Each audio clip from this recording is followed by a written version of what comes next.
Živijo, začnimo tokratni pregled angleškega nogometnega tiska kar zapisom Harryja Winterja, glavnega urednika za nogomet pri The Timesu, ki trdi, kot je vidno že iz naslova, da je sinoči Stoke City povsem zadušil Manchester City, končalo se je z 0-0, tekma je bila slaba, predvsem domačini niso zmogli ničesar.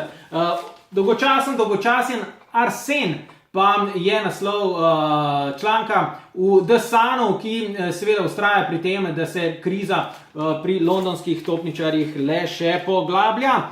Hkrati pa je zanimiv tudi zapis v Daily Mailu, ki ga je prispeval Martin Keown, seveda legendarni branilec Arsenala izpred desetletja in nekaj. Ta ugotavlja, da je na nitki morda celo zdravje Arsena Wengerja, torej trenerja Arsenala, ki je seveda v teh dneh po slabi seriji, slabih rezultatih izrazito pod pritiskom.